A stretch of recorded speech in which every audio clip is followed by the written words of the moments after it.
Eh, Hoy vamos a dedicar el espacio a un tema que ya hemos tratado la semana pasada, pero que sin embargo sigue de actualidad.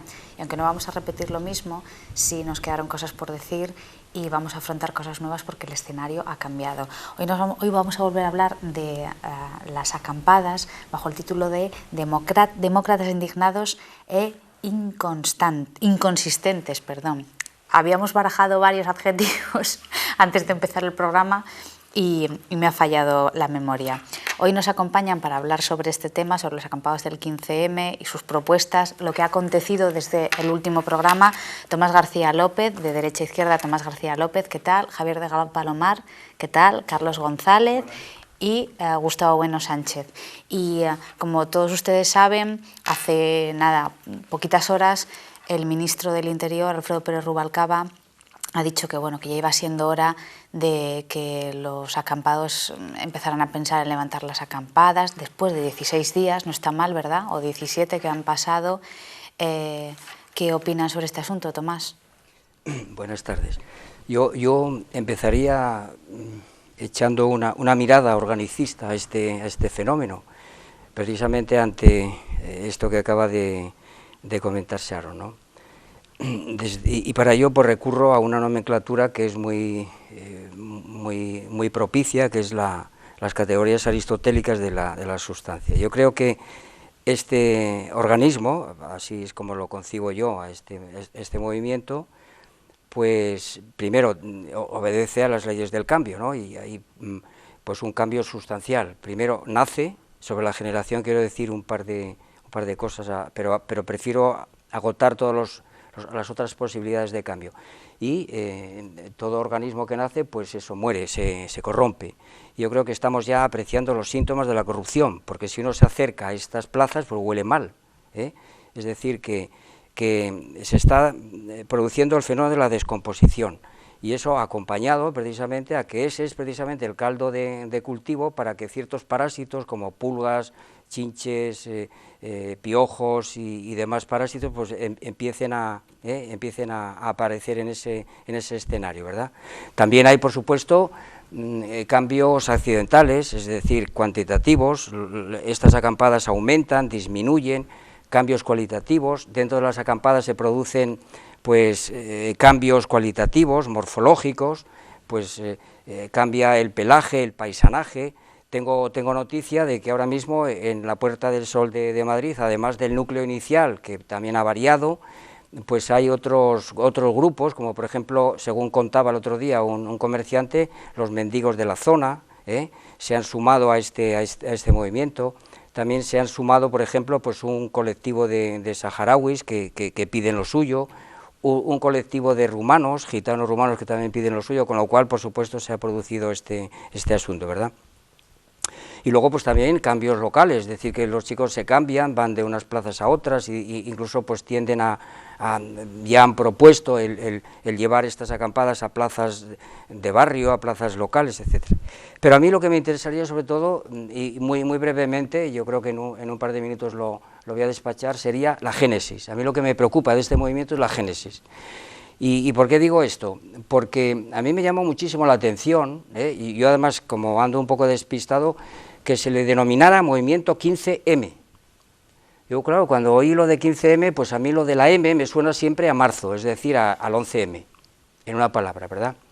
Y todos los españoles sabemos que precisamente después del 11M vino el 14M, es decir, unas elecciones en las cuales pues había unas encuestas que vaticinaban unos resultados, y en cierta medida hubo un acontecimiento luctuoso y terrorífico, ¿verdad? Por cierto, la marca de la autoría todavía está por determinar, con lo cual, pues, según las categorías que nosotros manejamos, pues no se puede decir con exactitud que eso sea terrorismo, sino que puede haber otra cosa, puede haber crimen de Estado, a saber qué estados. Yo al menos lo lanzo, vamos, no tengo ningún reparo en decirlo, porque la sentencia no asegura ni mucho menos la marca del grupo terrorista. Bueno, el caso es que pues aquellas elecciones cambiaron completamente el rumbo de lo que marcaban las encuestas, ¿no? Pues a mi juicio este grupo precisamente jugó con esta asociación, podríamos decir perversa. Después del 14M, pues viene el 15M. a ver si nosotros somos capaces de cambiar el sentido de las encuestas porque viene la derechona. Sencillamente esto. Yo, en un principio, pues fui atando cabos cuando empecé a ver lo que decían los líderes, ¿no?, que estaban muy próximos pues a lo que luego vamos a denominar aquí pensamiento Alicia, claro, esta es la tesis central, ¿verdad? De manera que entonces, a mi juicio, pues esto supone para mí pues la aparición de uno de los componentes claros del pensamiento Alicia, que es la mala fe y la falsa conciencia, ¿no? Y a mi juicio, pues esta gente jugó con esa posibilidad, ¿no? Lo que ocurre es que luego la realidad les desbordó completamente y no consiguieron lo que realmente creían, porque realmente una acampada no tiene la fuerza de obligar que un atentado con bombas. Esa es la cuestión, esa es la gran diferencia. De manera que entonces yo prefiero, en vez de hablar de 15M, prefiero hablar de el mayo del 11, el mayo español del 11, y en todo caso lo incluiría dentro de un género que ya pues existe, ¿verdad?, que es el mayo del 68. Yo recuerdo que el 3 de junio del año 2008 hicimos un teatro crítico sobre el mayo del 68, en el que también me tocó a mí actuar, y estaba Marcelino y estaba Sharon, y entonces pues ya pues estuvimos haciendo ahí el análisis. Caben comparaciones, desde luego hay alguna analogía, pero muchas diferencias. Y yo con esto ya dejo la palabra a otros compañeros para de alguna manera, circunscribir este fenómeno que ya huele, ¿verdad?, pues dentro de un género que es, pues eso, unas revueltas que tienen significado sociológico, antropológico, pero que desde un punto de vista político pues tienen poca consistencia. Vamos, se acaba de decir ahora mismo, pues yo comparto esa idea. Sí, no, en principio pues de acuerdo con Tomás, y añadir quizá que esta cuestión de la corrupción, la descomposición, ¿no?, a la que está siendo sometida el movimiento, pues Tomás ha descrito un poco la descomposición tecnológica que tienen allí, pues que están apareciendo parásitos, suciedad, están generándose basuras, se están quedando sin alimentos. Es decir, hay una descomposición objetiva, tecnológica, pero desde muy temprano, casi desde el principio, hubo otra corrupción que era nematológica o ideológica, que eran los manifiestos que ellos sacaban, las propuestas que decidían en asambleas y tal. Y para esto, efectivamente, para comprender cómo llegaban ahí esas propuestas, pues es necesario también remontarse un poco a la génesis, ¿no?, que se remontó Tomás. Es decir, ahí llegan un montón de gente como individuos, también llegan un montón de partidos políticos, de asociaciones políticas, asociaciones universitarias, llegan un montón de gente diferente, unos anarquistas, otros comunistas, otros socialdemócratas, otros cristianos, otros ONGs, hasta falangistas, sinestrillas, o sea, una amalgama total. Montan cada uno su chiringuito, lo que pasa que la cámara, como se ve desde lejos, da una sensación de unidad, de la masa unida, pero realmente ahí están separados en grupitos, y cada uno emite propuestas desde su megáfono, y luego esas propuestas son por supuesto contradictorias, muchas de ellas, porque son grupos enfrentados, fascistas, comunistas, anarquistas, y se borran las diferencias y las contradicciones y queda en lo que están de acuerdo, que es la democracia. La democracia, y lo que hacen es unas peticiones que lo que denota es precisamente que es la corrupción que se ha producido, es precisamente pues lo que Gustavo Bueno llamó pues, la mayor corrupción ideológica que genera la democracia, que es el fundamentalismo democrático, precisamente. Lo llamó en su último libro el fundamentalismo democrático.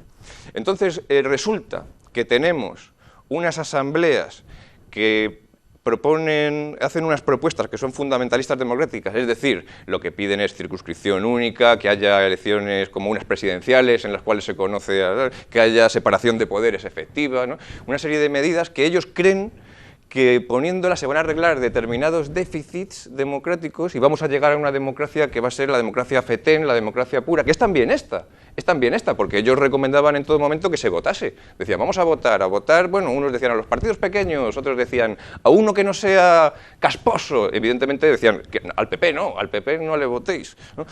Entonces, la cuestión es que el fundamentalismo democrático, esta ideología, que probablemente es la ideología más corrompida de las que genera la democracia, tiene una función política muy clara, que es la de que el sistema democrático se realimente y continúe, es decir, que la gente vaya a votar. Con lo cual, pues, aquí vemos la contradicción, yo creo, más fuerte de todo el movimiento. La contradicción que se presenta como antisistema, como de izquierdas, cuando realmente lo que hacen, sin saberlo, probablemente, muchos de ellos, es garantizar, precisamente, que la democracia siga su curso. Solo un inciso con respecto al tema del voto, y si quieren vamos por ahí. Tampoco estaba muy claro el tema de a quién votamos, quiero decir, porque incluso en eso había amalgama, ¿verdad?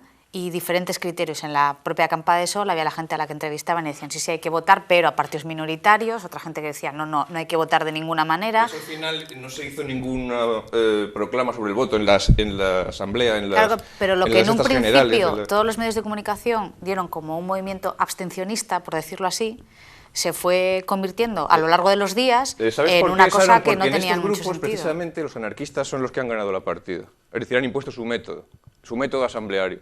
No se ha impuesto el método centralista democrático, por ejemplo, no, se ha impuesto el modelo asambleario y son los anarquistas los que una vez retirados, seguramente después de las elecciones, una vez retirados los elementos más conspicuos de la socialdemocracia y de lo que queda del comunismo de Izquierda Unida, eso ha quedado en manos de los autónomos, de los anarquistas.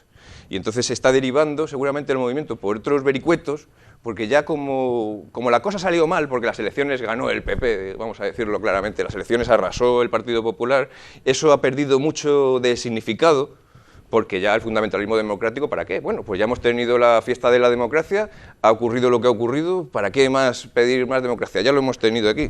Se han retirado, han quedado otros, y entonces el movimiento ahora está desviándose y que puede ir por caminos insospechados, o sea, puede o degenerarse por completo, o hay gente que les dice, bueno, hay que tomar las armas, la fuerza, pues menos mal que no las toman, menos mal que son pacíficos, porque si la tomaran, Me bueno... interesa especialmente hacer hincapié en el tema del voto, porque en un principio eran abstencionistas. Es más, quiero decir, ha habido muchachos entrevistados en la Puerta del Sol, a propósito, el día de las elecciones, que decían, no, a mí lo que pasa en las elecciones no me importa, a mí no me representan, yo no tengo nada que ver con eso. Sin embargo, ese abstencionismo, por arte de Birli-Birloque, ¿verdad?, se ha convertido en, probablemente porque vieron que su petición no tuvo absolutamente ningún eco en la jornada electoral, todo lo contrario, porque hubo un porcentaje ligeramente superior de voto a nivel nacional, bueno, pues se convirtió en, bueno, pero vamos a votar a los partidos minoritarios.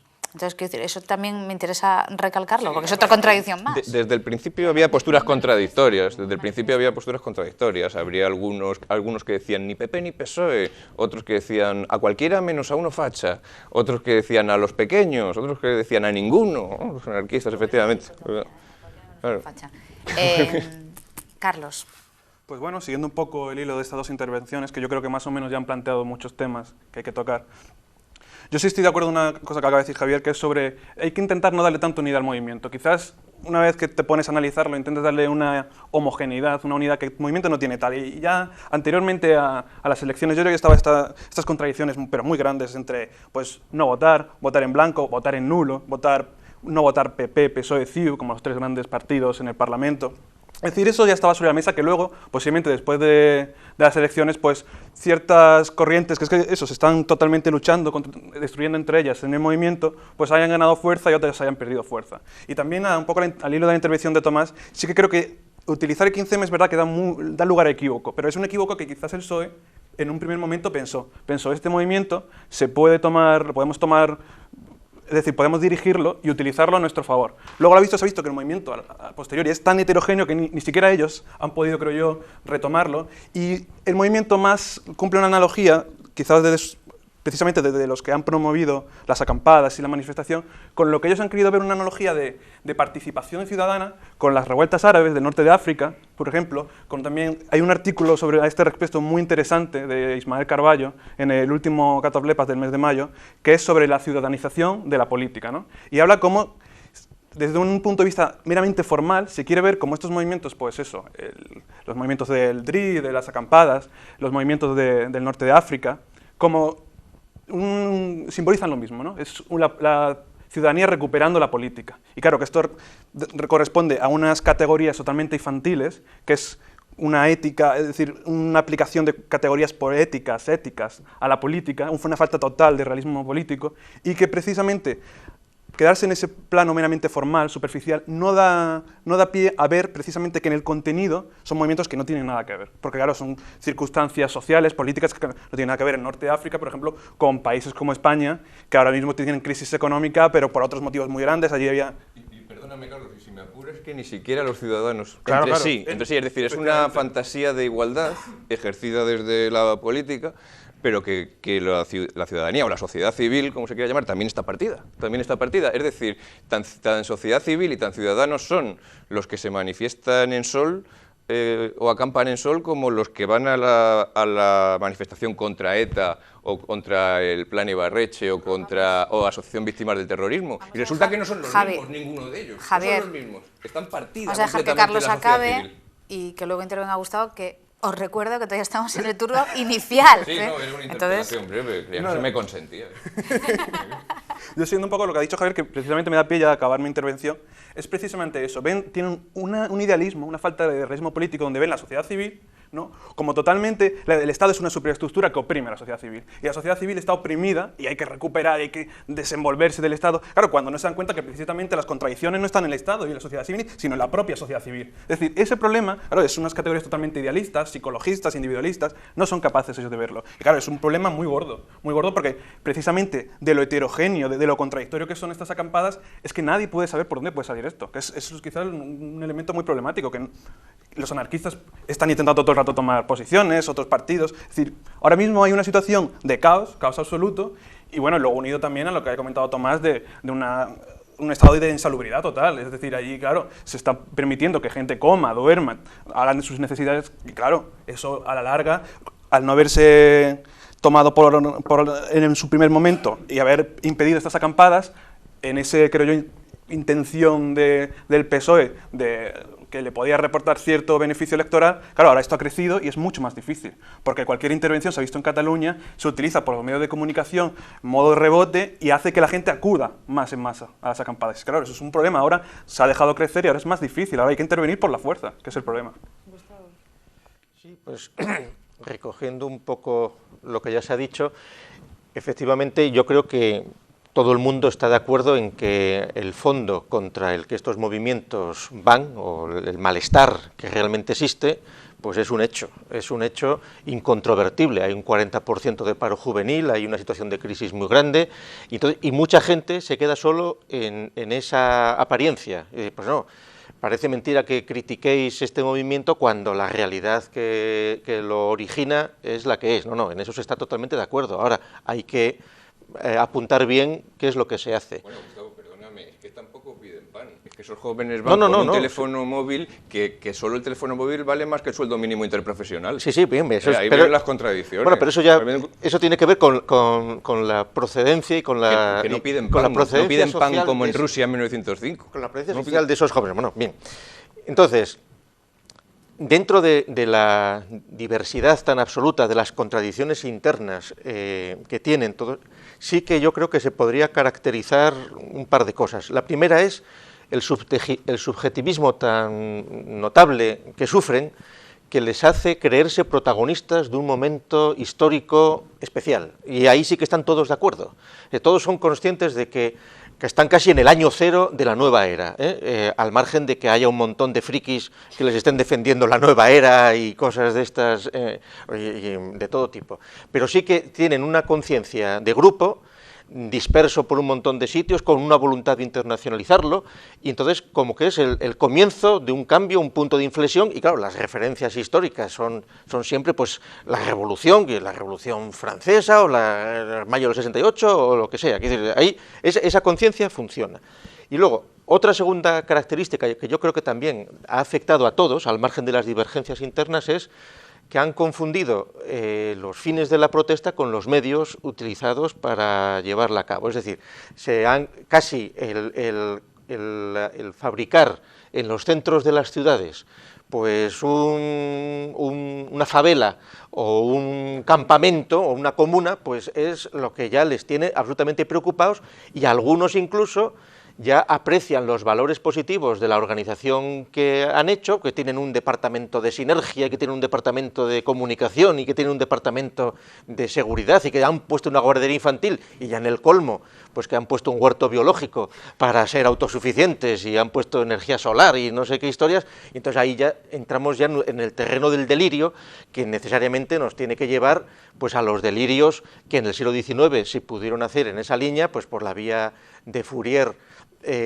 movidos en su periódico famoso La Falange, haciendo los falansterios, que dice que normalmente se recuerda poco el uso del rótulo falange por Fourier, pero que sobre todo en el caso de España pues fueron seguidos por el famoso Joaquín Abreu, que precisamente fue el inductor del falansterio que se intentó hacer en Jerez de la Frontera, el Tempul, en 1842, y que era tiene gracia lo de al lado de Jerez de la Frontera, porque en Jerez de la Frontera es donde en buena medida surgió el movimiento DRI, ¿no? Los registros y otros grupos de allí. Aquel movimiento de Joaquín Abreu y de Sagrario, etcétera, estaba movido por plutócratas andaluces que querían hacer un falansterio para ver si ahí resolvían el problema social efectivo de la cuestión agraria pendiente. Reunieron 1 millón de duros en aquel momento y fracasó. Claro, le echaron la culpa al gobierno. ¿Por qué? Pues porque no les cedió presidiarios y soldados para fabricar su falansterio, que luego ya podría ser autosuficiente. Claro, aquí es un poco lo mismo, es decir, aquí es un subproducto de la sociedad de consumo en los centros de las ciudades, viviendo de las donaciones que les dan, de los donativos, del bienestar, de que el colmo, de que les vayan a hacer la limpieza, claro, porque ¿por qué tienen que ir a hacerles la limpieza en Barcelona y desarticularles? De hecho, en Vigo protestaban los jóvenes porque en la plaza donde estaban en Vigo no les han puesto unos urinarios públicos como los que han puesto en Madrid o en Barcelona. Exigen al sistema contra el que protestan, claro, esos unos urinarios. Y entonces, pero claro, la contradicción está en lo siguiente, que aquellos movimientos llamados utópicos de los fourieristas, que adquirieron una nueva versión el mismo año 1842, cuando se publicó por Cabet el viaje a la Icaria y comenzó todos los movimientos icarianos, pudieron darse y realizarse tras los fracasos en Francia y en España de aquellos iniciales falasterios, porque todavía quedaban tierras incógnitas en el mundo que ocupar. Y allí se fueron pues todos aquellas sociedades pues en América, pues comprando terrenos en Texas, comprando terrenos en California, fueron todos un fracaso absoluto. Y eso que quienes iban allí ya iban con una ideología clara, con unas pautas de conducta iguales. Fracasaron en el intento aquel de querer hacer nuevas sociedades. Y así fueron fracasando pues tantos otros grupos. Lo que está aquí sucediendo es una situación totalmente ridícula, porque se une el narcisismo y el subjetivismo y la egolatría, que decía yo al principio, con esa voluntad reformadora de creer que van a hacer una nueva sociedad perfecta en el centro de las ciudades, con su huerto biológico y todo. Claro, eso es una cuestión totalmente ridícula, porque sí que han logrado ya que se olvide uno de si lo que quieren es la abstención, el voto, ahora el problema ya es la organización, un problema de orden público, que además sabemos perfectamente que no tiene ningún afán revolucionario, aunque hablan de revolución. Hablan de revolución como cuando en el año 60, en la década de los 60, final de los 60, después del 68 francés, en el contexto de la Revolución Mexicana en la Plaza de las Tres Culturas, en California, la CIA impulsó no solo el drogar masivamente a la juventud que protestaba por la guerra de Vietnam, sino introduciendo la famosa Jesús Revolution, la revolución por Jesús, un dosis de sectas protestantes y de religión en vena, y entonces había montones de jóvenes semi-hippies encantados porque estaban haciendo la revolución por Jesús. Claro, la revolución de la que están hablando estos es una revolución democrática de yuppies, hijos de papá, que en absoluto, aunque algunos no ponen banderas porque te dicen esto no es un asunto de España, esto es un asunto internacional que ya empezó en Egipto, en Islandia, que va a ir por todo el mundo, una democracia, pero a veces no tiene banderas, a veces sí que aparece algún Che Guevara por ahí, pero claro, por supuesto no se han leído ni siquiera el tomo 1 de las obras completas del Che, donde habla de la guerra de guerrillas, pero claro, horror. Es decir, que serían más respetables si en lugar de estar haciendo yoga, como están perdiendo el tiempo haciendo yoga, jugando al ajedrez para matar el rato, muchos de estos grupos estuvieran aprendiendo a hacer bombas, estuvieran haciendo instrucción militar, se estuvieran preparando para la conquista del Estado. Que labor, no, con esto no estoy yo defendiendo que la conquista del Estado hoy se pueda hacer por la vía de una insurrección armada, porque no hay ni las condiciones para favorecer un golpe de Estado del ejército, porque no hay ejército, ni es, que son pacifistas, y es imposible, pero por lo menos podría haber briznas de una posibilidad de conquista y de derrumbe del poder que oprime. Al menos pero respeto, es decir, miedo. Eso es. Pero por esta vía es una cosa totalmente ridícula. Bueno, yo quiero intervenir otra vez, porque desde luego Javier y Carlos han hablado de lo que yo entendería por modos de ser de los miembros de este movimiento. Y Gustavo ya nos ha metido pues en lo que podían ser otro ámbito importante, que sería los modos de ser, ¿no? Algo así como, mientras Javier y Carlos se han movido en un tipo de metodologías beta, que decimos nosotros, pues Gustavo ya nos ha llevado inmediatamente a los modos de ser, ¿no? A las metodologías alfa, y ha recurrido precisamente a un género que es la utopía. Mi punto de vista es que estos chicos no tienen utopía, porque las utopías, la de Fourier, la de Owen, la de Bakunin, que podía estar implicada en lo que ha apuntado Javier, bueno, y no digamos otras utopías, pues qué sé yo, la de Tomás Moro, la de Campanella o la de Huxley, por lo menos ellos tienen muy en cuenta lo que podríamos llamar pues el mundo efectivo, el mundo real, aunque sueñen en un mundo ideal, y se dan cuenta de las dificultades. Y en cierta medida miden esas dificultades y se dan cuenta que no es fácil llegar allí, pero que lo pueden intentar. Mi punto de vista es que no hay en absoluto pensamiento utópico, y entonces voy a los modos de ser. ¿Y de dónde los saco? De su manifiesto. Es decir, que sus manifiestos los analizamos, y yo pues estos días he visto que de alguna manera se corresponden plenamente con las 11 tesis que defiende el profesor Bueno en el pensamiento Alicia. Es decir, lo que estos chicos dicen no son utopías de las que han sido mencionadas aquí, ni mucho menos, sino que es un pensamiento completamente simplón, completamente pánfilo, y lo que denomina el profesor Bueno, pues eso, pensamiento Alicia, que supone que se han instalado en el mundo ideal y no se dan cuenta de las dificultades que conlleva el llegar hasta allí. En cierta medida Gustavo también lo ha apuntado así. Para nuestros espectadores, ¿no? La definición que ofrece el profesor Bueno es precisamente esto: el pensamiento Alicia es un pensamiento que se instala en el mundo ideal, juega con la novela de Carroll, ¿no?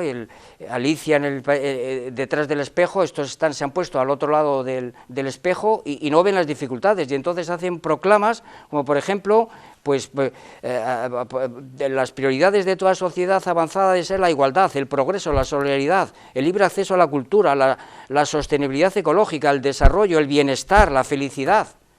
Son todo precisamente términos completamente unívocos, como si no hubiera muchas nociones de felicidad, de bienestar, en fin, bueno, pues eso, vamos, en una palabra, ¿no? Y luego pues dicen: el actual funcionamiento de nuestro sistema económico y gubernamental no atiende a estas prioridades y es un obstáculo para el progreso de la humanidad. Ellos son la conciencia de la humanidad. Pues esto es pensamiento Alicia, vamos, aquí no hay utopía alguna, esto es pensamiento Alicia, envuelto en todos esos asuntos.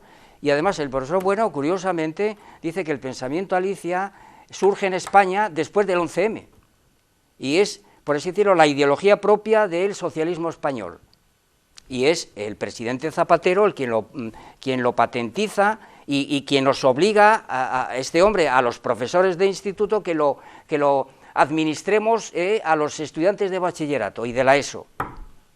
Por tanto, estos chicos digamos, que han recibido las clases de educación para la ciudadanía, que están llenas de pensamiento Alicia. Y yo creo que no hay que darle más vueltas al asunto. A mi juicio es eso lo que ocurre. Y entonces yo invito a los que me están escuchando que cojan las proclamas, los manifiestos de este grupo y que hagan un recorrido por las 11 tesis contra, podríamos decir, contra el humanismo socialista, vamos, de esta última generación. Hay una correspondencia bionívoca.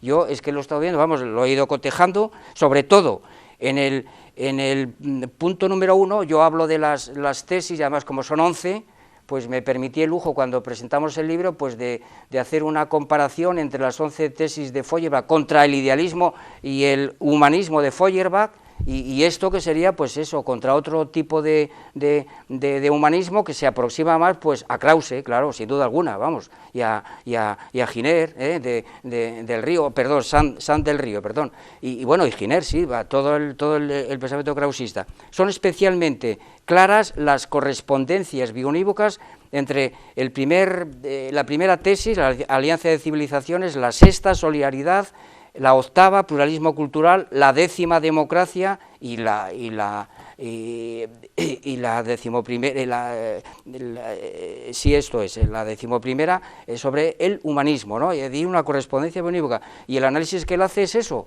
es decir, que son, vamos, proclamas tan simplonas y tan ridículas, que en el análisis, pues él lo que va haciendo es poniendo justamente las dificultades que hay para intentar o para poder llegar a este asunto, y estos chicos, pues, y claro, pues digamos que todo encaja perfectamente. Es decir, en este caso los chicos le están diciendo a Zapatero, nos has fallado, porque aquellas propuestas que nos hiciste no las has podido cumplir, pero cuidado porque puede venir la derecha. Esta es la cuestión, este es mi punto de vista, y yo creo que no hay nada más. Sí, por un lado, de acuerdo con Tomás, es decir, de la mayor parte de propuestas, probablemente la mayor parte de las propuestas tienen que ver con el pensamiento Alicia, efectivamente, es decir, una cuestión que no se sabe muy bien cómo llegar a ella, etcétera. Es distinto de la utopía, ¿no? Pero yo creo que Gustavo, con lo de la utopía, no se refería tanto a la ideología emanada en el manifiesto, sino a la propia tecnología que han tenido de hacer la comuna, de cómo hacer la comuna, de una forma parecida a un falansterio, etcétera, ¿no? Esto es. Yo es que me he referido a los modos de ser, que hay que tenerlo en cuenta, claro. Esto es.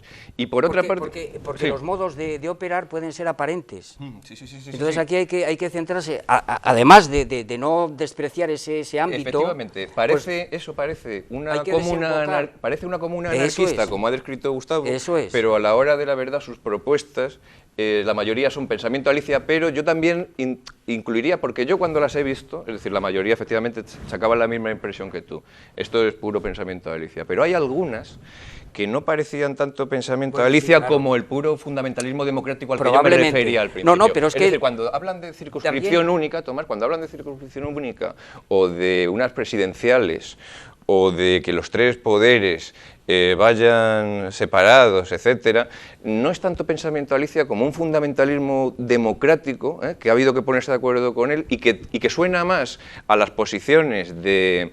pues yo qué sé, de Izquierda Unida, de Trevijano, de este García Trevijano que lleva tanto tiempo con el republicanismo, etcétera, suenan más a esas posiciones que a las del pensamiento Alicia, que son la mayoría, efectivamente, que son la mayoría. Te lo admito perfectamente, siempre que tú veas en Izquierda Unida un tipo de izquierda indefinida. Por supuesto. Que nada tiene que ver ya con el comunismo de la Unión Soviética o si es, que fuera. Bueno, bien. Aunque hay elementos ahí en ese caso, el pensamiento que sea, Alicia también puede acoger, sin duda alguna, la izquierda indefinida. Y muy concretamente divagante. Claro, sí. Además es que es indefinido. Que a la vez también hay una izquierda fundamentalista, y ahí encaja lo que tú dices. Es indefinido. En ese sentido encajan. Es indefinido, pero cuidado, porque como decía al principio yo, esa indefinición tiene una función política importante, que es la además, mala fe, que claro. además, y no, en esto da igual, yo creo, que los que estén allí sean ingenuos o sean redomados psicofantes o maquiavélicos 100%. En esto da igual, es decir, el efecto que produce todo eso está por encima de los intereses de los que lo están haciendo. Y el efecto es el efecto del fundamentalismo democrático, que es ese, que no pase nada.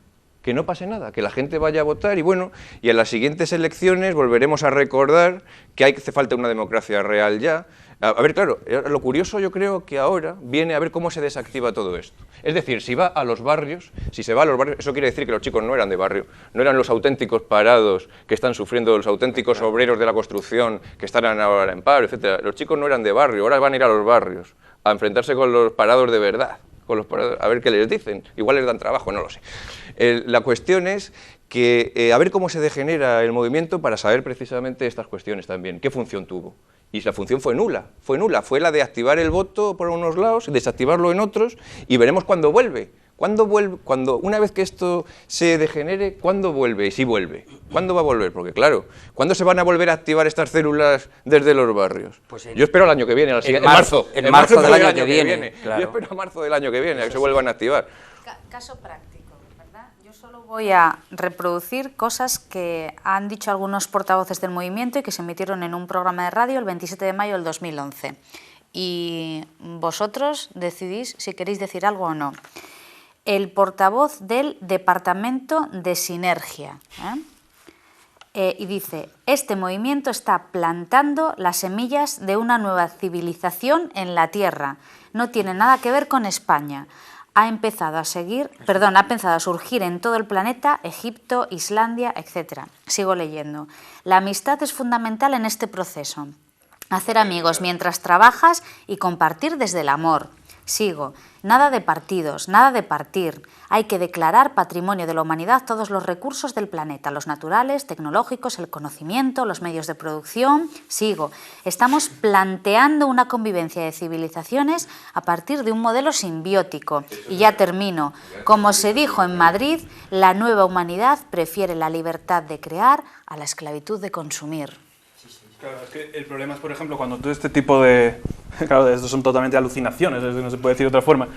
Te dicen, no, es que yo soy doctor en biología o doctor en física. Dices, no, pero es que esto no es un problema de biología, no es un problema de física, es que claro, no tiene nociones mínimas de filosofía. Es que esto es un problema político y esto hay que atacarlo desde la política. Tú no puedes empezar a hablarme aquí como si la sociedad fuesen amebas que se van reproduciendo. No, esto es una cosa seria. Esto, claro, y esta falta de realismo político, que es un poco al hilo de las intervenciones que se han hecho, pues claro, tener una situación laboral precaria, algunos, no todos, porque claro, eso habría que ver realmente la situación económica de todos los que están en estas acampadas, pero ellos creen que desde esta netamatología, desde este fundamentalismo democrático, que no son capaces de percibir, que es precisamente lo que está fundamentando toda la economía precisamente del Estado, no se dan cuenta que con ello no van a conseguir nada. Ellos creen que con más fundamentalismo van a derrocar precisamente con más democracia la democracia, o los problemas que esta democracia pueda crear o producir, ¿no? Y claro, y ahí, ¿cómo se ataca eso? Es muy difícil de atacar porque ellos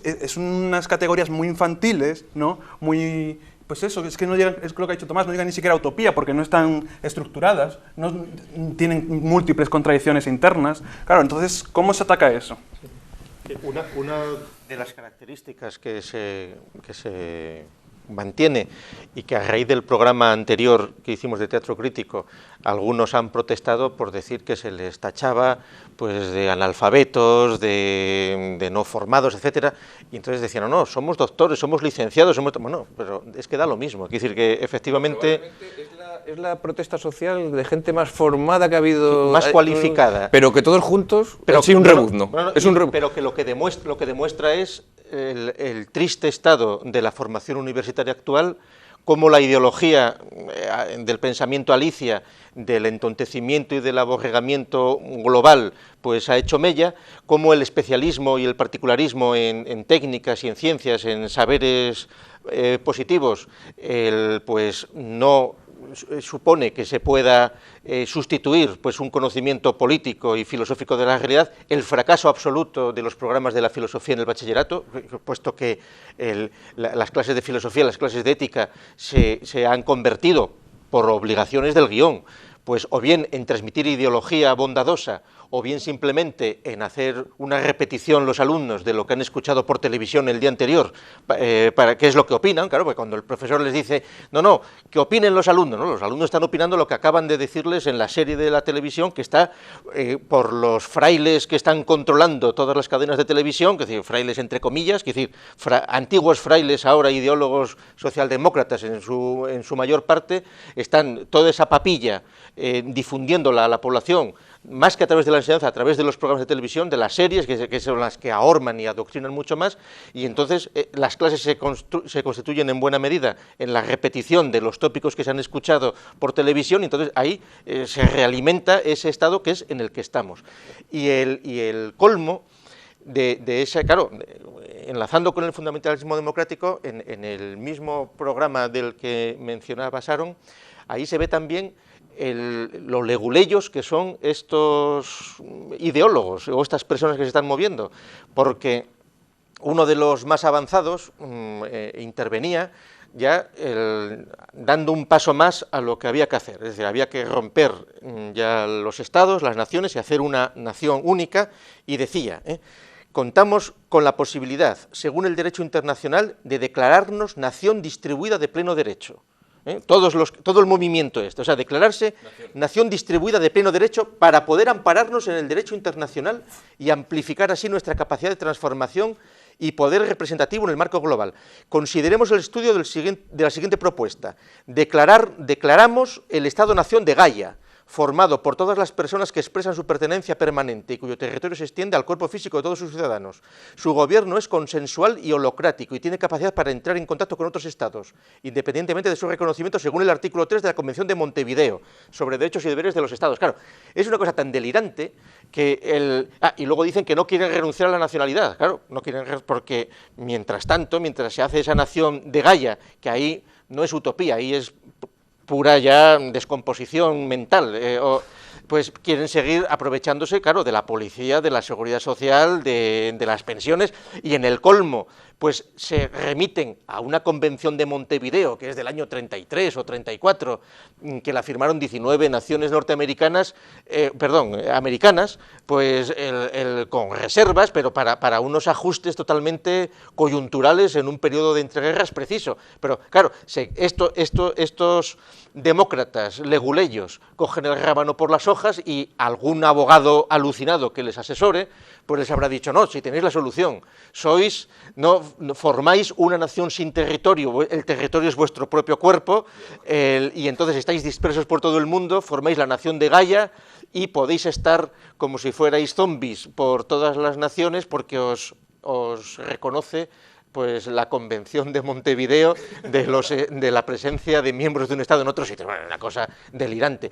Pero eso se habla de ello en las radios, se da en los comunicados, pero claro, porque lo que sucede con el sistema asambleario que ha ido triunfando es que ahí pues cualquiera puede decir lo que le dé la gana y todo se suma ahí a la lista de propuestas y a ver quién es el guapo que le lleva la contraria al que quiere copiar el modelo de las amebas que tú decías antes o lo que sea. Y entonces esa es una situación que seguramente en buena medida se ha ido de las manos de lo que pretendían inicialmente, el interés político que podía haber, etcétera, etcétera, que va a ser muy difícil pues reconducirla, pero que por supuesto desde el punto de vista del sistema y de, digamos, si nos ponemos en plan conspiranoico, es decir, esas concentraciones de malvados que mueven los hilos, los bancos, las materias primas y tal, pues se tienen que estar muriendo de la risa, de ver, diciendo, mira, estos ingenuos que se creen aquí que están haciendo la revolución y que son el centro de la nueva era, pues que sigan, y mira qué divertido lo tienen pues los ayuntamientos y los gobiernos civiles a ver quién es el que les disuelve, a ver quién es el que limpia los detritus. No les inquieta para nada, y mejor, porque con esas ideas, eso os digo, que menos mal que son pacifistas, porque si van a imponer esas ideas con la guillotina o con los cañonazos o con lo que fuera, dice, por las armas. Yo no sé hoy dónde se cogen las armas, porque en el siglo XIX se podía ir a la fábrica de esta de aquí, ¿no? De Trubia, pero ahora ya no sé dónde se va uno a por las armas, a coger las armas. Sí, coges cualquier manual de una bomber que lo tienes en internet y las armas las tienes en el supermercado. El manual del anarquista. Bueno, vamos a ver, bueno, que es que ahí, lo que acaba de apuntar Gustavo ahora mismo, ahí es donde está la mala fe, claro. Es decir, que hacen estas enormes propuestas, pero ellos siguen aprovechándose de lo que sería el bienestar propio de la sociedad de mercado. Sí, sí. Y ahora sí, es que aprovechando esto que acabas de decir, leo unas declaraciones de AM, de la Comisión de Alimentación de la Puerta del Sol, que es muy curioso cuando se habla de los delegados de comisiones, porque o no se citan sus apellidos, son Juana, Dani, José, ¿verdad?, Esmeralda, o se citan iniciales, pero nunca se dicen los apellidos. A propósito de las quejas de los comerciantes de la Puerta del Sol diciendo que habían bajado las ganancias desde que la acampada se había instalado allí. Y dice, las grandes cadenas tienen que estar haciendo su agosto. Fíjate en los paquetes de jamón que nos han traído de Hipercor. Y dice AM defiende que también han tratado de favorecer el pequeño comercio desde que se establecieron allí, y aquí viene a colación de lo que tú has dicho, Tomás, invitando a quienes se ofrecen para donarles comida a que hagan la compra en las tiendas del barrio. O sea, es que esto suena un poco a chiste, realmente. Bueno, esto es otro de los cordones que yo he recorrido, la idea de bienestar, ¿no?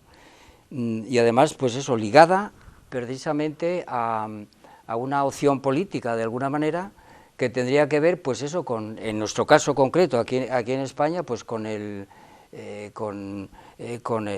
Partido Socialista, ¿no? ¿Por qué? Pues porque creen ellos que, aunque este hombre les haya fallado, pues otro líder podrá de alguna manera remediar el asunto y reconducir a la sociedad española pues para mantener los niveles de bienestar. Y que por el contrario, la derecha, pues es una derecha que no mira, por así decirlo, el bien social, ¿verdad? Esta es otro delirio teórico. Estos no han estudiado un poco de economía política. Concretamente, el año pasado hicimos aquí unos encuentros donde pues salieron a relucir y sobre la mesa, pues qué sé yo, Keynes, Hayek, Marx, en fin, que aquí por lo menos los indignados de Oviedo tuvieron la oportunidad de formarse un poquito y ver qué es esto de la economía política y qué es esto del bienestar. Yo quiero hacer los siguientes apuntes, ¿verdad? ¿A qué se debe esto? Bueno, se debe sencillamente a que efectivamente las medidas de Keynes fueron aplicadas en el año 33 por Roosevelt y eso permitió salir de la depresión del 29 en los Estados Unidos, sin duda alguna. Aquello de abaratar el dinero, bajar los tipos de interés, hacer aplicaciones directas de lo que sería, pues eso, el dinero público, ¿no? Es decir, la empresa pública, tratar de rebajar y conseguir, pues eso, un empleo para todos, ¿no? Bueno, realmente Roosevelt aplicó poner impuestos a aquellos capitales que trataban de marcharse a otros sitios, bueno, para protegerlo, ¿no? E intervenir. Esta es la idea. Realmente sí que solucionó este problema, pero realmente si uno hace un estudio retrospectivo, en la depresión anterior de principios de siglo, un poquito antes de la Primera Guerra Mundial, fue otra cosa. Es decir, que ahí se impusieron más bien las tesis de Hayek, de que el Estado no intervenga tanto y dejar pues más libre acción a la empresa. ¿Por qué? Porque los Estados Unidos entraron en el negocio de la guerra, fueron los que proporcionaron la mayor parte de los productos pues a los aliados de la Primera Guerra Mundial, antes de que entraran, en el año 17. De manera que la cosa no es tan clara, no es que una opción sea la que salve y la otra pues sea un... Es más, podríamos decir que los gobiernos de derechas que en el mundo precisamente han proporcionado más niveles de bienestar que la otra opción. Y vamos a poner 3 ejemplos muy claros. El primero de ellos es el estado de bienestar de Bismarck. Es decir, que después de la guerra de franco-prusiana, a partir del año 71, Guillermo I le nombra canciller y él precisamente crea en Alemania el estado de bienestar. Por supuesto, pues pactando con los sindicatos, la Salle, cosa que le critica Marx precisamente, pero lo que consigue Bismarck es acallar a los sindicatos, porque recupera de alguna manera pues la tesis de Ricardo de que los salarios tienen que llegar al coste real de la vida. Eso es lo que Marx llamaba la ley de bronce del salario. Pero que esto lo consiguió Bismarck. Si nos vamos a Inglaterra, pues otro tanto ocurre con Churchill en plena Segunda Guerra Mundial. Es decir, que digamos, las mejoras sociales en cuanto a medicina, pues las implantó Churchill. Y en Italia, De Gasperi. Y en España, pues en España la cosa es muy clara. Precisamente ese nivel de bienestar coincide precisamente pues, con los gobiernos de Maura, después de Eduardo Dato, Eduardo Dato en el año 14, Mauro pues en la primera década, ¿verdad?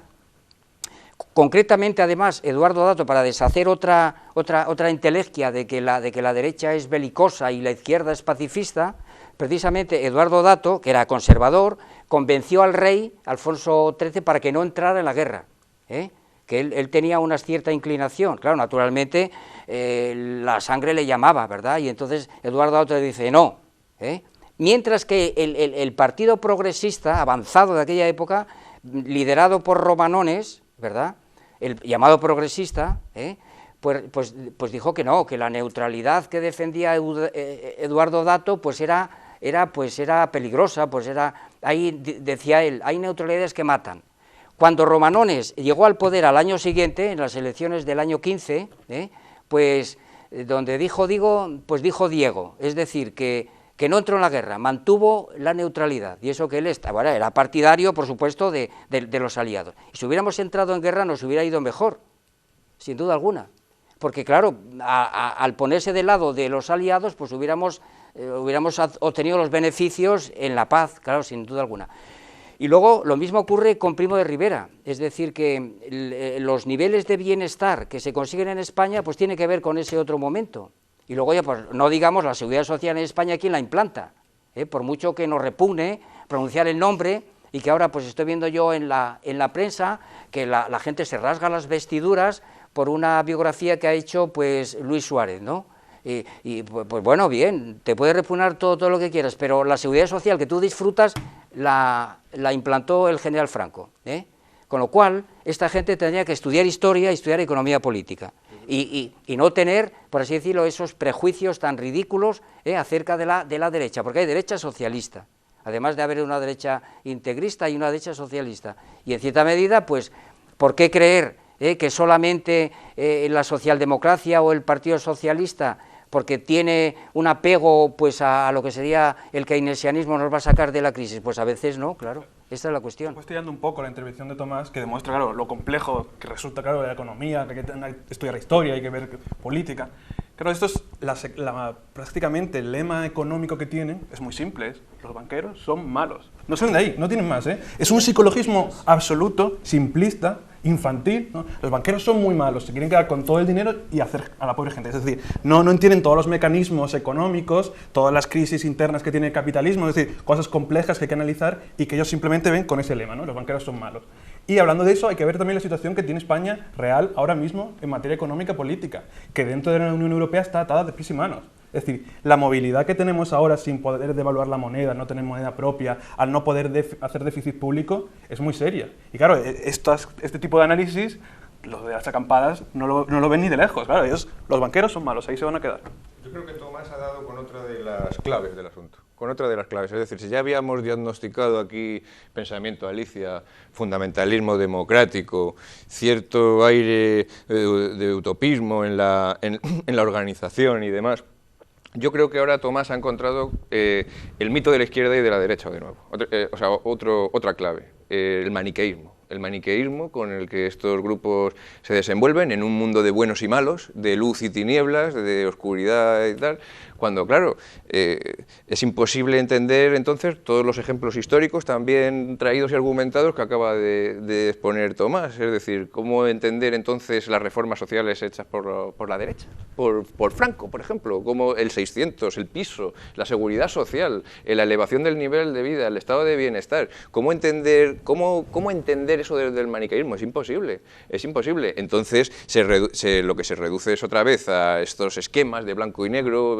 bueno y malo, ricos y pobres, cuando eso pues no vale para el análisis de lo que hay, porque la realidad es mucho más compleja, porque los socialistas son precisamente los que han enchufado dineros a esos bancos perversos, porque probablemente el Partido Popular es el único que está en disposición de disminuir el paro. Bueno, veremos cómo, porque seguramente sea pues abaratando el despido, abaratando la contratación, haciendo contratos de estos que llaman los socialistas basura, que fueron los que, pues probablemente es la única manera de bajar el paro, haciendo unos contratos más pobres y abaratando el despido, es decir, haciendo una reforma laboral que dé una vuelta de tuerca sobre la que ya hizo el PSOE, pues seguramente es la única forma de que baje un poco el paro, y eso dependiendo de las coyunturas económicas también.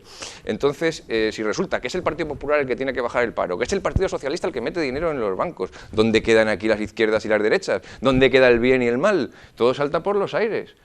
Ni izquierdas ni derechas, lo que estamos es ahogados en un océano democrático, democracia real ya, claro, ya, además, bueno, la queremos ya, es el fundamentalismo democrático, nuestro único horizonte, porque es que no puede haber otro, porque lo otro que hay es el Islam, o el Oriente, o China, pero es que no hay otra cosa, no puede haber otra cosa, y en ese océano estamos, y a ver cómo nadamos en él todos, cada uno como pueda, sálvese quien pueda de alguna manera, en ese océano, ¿no?, democrático. Sí, no, a mí se me ocurría ahora qué valoración se podría dar globalmente de este movimiento, que en un sentido político a la altura de los tiempos en los que estamos. Y seguramente el balance que habría que hacer es que es un movimiento profundamente reaccionario y contrarrevolucionario, es decir, que es un movimiento que lo que está haciendo es demostrar cómo efectivamente no hay prácticamente ninguna alternativa rigurosa al estado de cosas en el que estamos, que las salidas que propone esta gente y que tanto ha jaleado la prensa son totalmente estériles y baldías e inofensivas. Claro, a ellos psicológicamente, seguramente a muchos de los que se han implicado y que creen que están viviendo un momento excepcional, pues psicológicamente, además como lo viven los sentimientos, viven con el corazón, viven con la subjetividad más asombrosa, pues tendrán graves desarreglos de su conducta y será un terreno estupendo para los psicólogos en los próximos meses, que tendrán que atenderles y que darles consejo espiritual y que buscarán pues salidas, pues igual pues eso, volverán a fumar o volverán a beber o habrá que darles terapias o lo que sea, pero bueno, eso es un problema pues que con su pan se lo coman, haciendo yoga lo pueden resolver. Pero lo que es más indignante también es el desapego que tienen a los problemas de España, que es el no tener para nada en cuenta cómo es el estado de las autonomías el que en buena medida marca la crisis en la que está España introducida, es decir, la bandera de España no figura, de eso no se habla, porque como están en una perspectiva ya pues extravagante de la humanidad, que están hablando como desde la Iglesia, que por cierto hay según muchos elementos también de movimientos de bases, etcétera, metidos por ahí. Y entonces, claro, esto visto desde los problemas reales en los que estamos de una crisis feroz, pero también, por ejemplo, de un avance de los enemigos externos de España progresivo, la risa que le tiene que dar pues a esas juventudes que ellos mencionan y que se están preparando pues en Egipto, que están siendo preparadas en Argelia o en Marruecos, etcétera, por la vía del fundamentalismo, de su fundamentalismo y de la yihad, pues están ofreciendo pues una imagen maravillosa pues de lo fácil que lo van a tener cuando se decidan ya dar el paso de la coranización y de la reconquista de una vez de Europa, porque están demostrando que la juventud pues que ha sabido generar pues la socialdemocracia pues decadente, pues es una juventud pues que no va a plantear absolutamente ningún problema, es decir, que es muy fácil de saltar por encima de ella. Y yo creo que diciendo eso ya no hace falta irse a los países islámicos. Alemania, viendo ahora mismo la ausencia de poder que hay, nos torpea, por ejemplo, con la crisis del pepino, efectivamente. Claro, España, una falta de unidad, de poder real político, y claro, desde aquí somos, pues eso, comida para los buitres. Además, el gobierno del PSOE está muy ocupado lamiéndose sus propias heridas de las elecciones, ha tardado mucho muchísimo en reaccionar, la ministra de Agricultura, etcétera, terrible. Esto lo que prueba es que hace falta ya que el gobierno caiga, o sea, que haya unas elecciones anticipadas, lo que sea, pero que sea consciente de su responsabilidad ante las últimas elecciones, etcétera, porque claro, lo que no puede estar es ahí lamiéndose sus heridas como partido, dejando que los problemas de España se nos caigan encima durante un año. ¿Estarías de acuerdo con un democracia real ya que consistiera en adelantar las elecciones? No, eso es lo realmente existente. Hay unos mecanismos para hacerlo, ¿no? Lo que pasa que, bueno, parece ser que no les viene bien porque si lo hacen ahora es en agosto, ¿no? Son 4 meses, si lo hacen ahora es en agosto, si lo hacen a la vuelta de vacaciones ya da casi marzo, entonces ya da igual, un año encima más de porquería nos va a caer encima en virtud de que no hay que adelantarla. Una última pregunta, que nos quedan nada, 2-3 minutos. Pero a tenor de las noticias que salen publicadas en prensa, en radio, en televisión, sobre las acampadas en los últimos días, es decir, que se ha dejado de hablar de jubilación a los 65, de guarderías en las empresas, de prohibir que las grandes empresas hagan ERE si tienen beneficios, que de todo eso se habló antes de las elecciones, pero ya ahora no se está hablando de eso, ahora se está hablando de piojos, de comités de sinergia, de huertos ecológicos, como decía Gustavo. ¿Está este movimiento desactivado? Ha cambiado de mano, sin duda, como ya sugerí en otra intervención. Ya las cabezas que estaban antes del domingo de las elecciones municipales, seguramente ya no están. Y esto ha cambiado de mano, se está cada vez corrompiendo más, corrompiendo. Cada vez Así empecé con él, ya está en la fase de corrupción, pero que a lo mejor pues brotará de otra manera. Pues, o peor, claro. Peor. Precisamente porque hay ese componente de la mala fe, claro, que yo es que se la he visto desde el primer momento.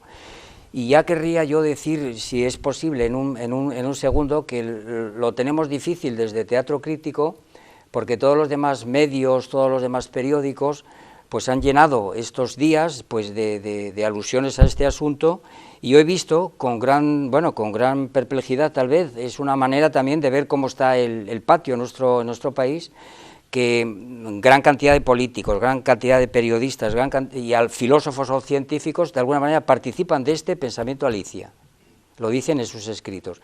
Ya por ejemplo, el ejemplo claro de la ministra de Defensa Chacón o de Zapatero, pues hay que añadir a otros personajes que a mí me han extrañado muchísimo, por ejemplo Pablo Castellanos.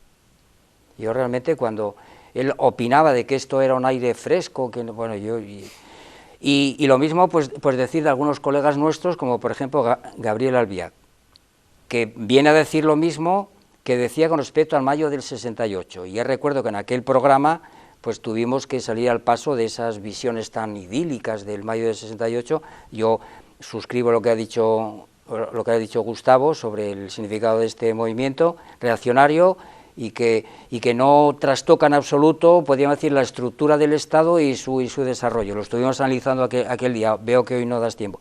Pero también otros científicos que se dedican a la política o a otras cosas, como por ejemplo Eduardo Punset, Edurne, una mujer que yo la tengo admiración, precisamente porque es una mujer que tiene que ir a la universidad con escolta.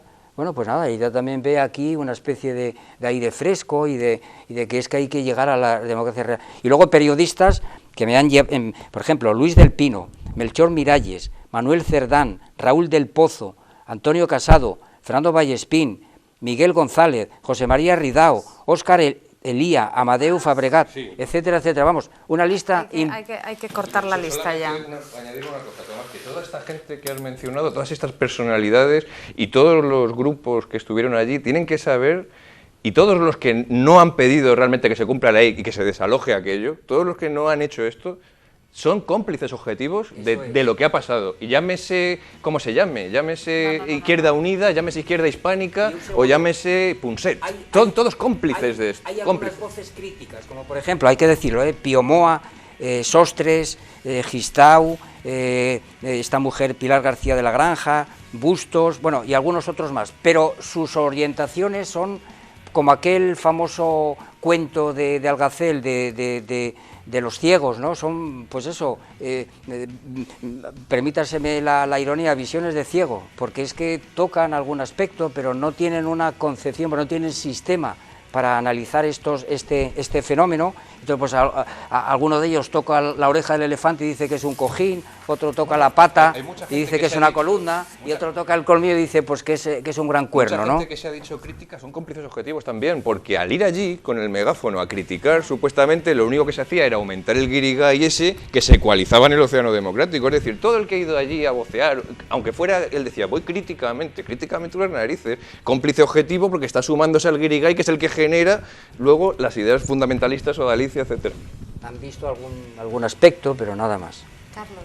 Pues bueno, para terminar simplemente que aunque se pueda criticar precisamente nuestras críticas, ¿no? Porque de alguna forma creo que no se puede ser condescendiente ni cínico con este movimiento, y hay que decirle a la cara realmente lo que están haciendo, que aunque ellos se crean salvadores de la sociedad o del mundo, porque claro, ni siquiera hablan de España, que precisamente lo que están condenando es que España sea carne de buitre, es decir, que todos los enemigos aprovechen de la falta de unidad política, de la desintegración que España sufre por culpa de las autonomías y por estar totalmente atado de manos en la economía política debido a la Unión Europea, y que esto se tiene que criticar así. No podemos apoyar unos movimientos que precisamente lo que no están viendo son estos problemas de España, sino que están viendo totalmente unas alucinaciones que ellos creen que es lo que va a salvar el mundo. Sí, yo quería repetir lo que ha dicho Javier Delgado, en el sentido de la risa que da a los observadores pues el ardor con el cual muchos grupúsculos, movimientos han ido allí pensando que iban a hacer propaganda y que se iban a llevar para su causa a este movimiento. Bueno, partidos, partiditos, engendros, asociaciones. Entonces, es una cosa totalmente ridícula porque son grupos que están mucho más ideologizados de lo que parece, en plan negativo, es decir, tienen unas ideas confusas, pero son muy firmes en sus conocimientos, es decir, es casi pues como querer ir a predicar pues a una asamblea de los testigos de Jehová o querer convencer pues a una pareja de mormones que andan predicando por la calle, pero han visto un cierto enjambre de personas y han pensado que aquello iba a ser río revuelto, ganancia de pescadores. Hombre, seguramente y hubieran conseguido mucho más yendo a la salida del fútbol, porque al fin y al cabo todos los que están moviendo caben en el Bernabéu cuando hay un partido, que tampoco estamos hablando de millones de masas que se estén movilizando. Gracias a los cuatro por estar aquí, gracias a ustedes por acompañarnos, y en unos días nos vemos aquí de nuevo en Teatro Crítico.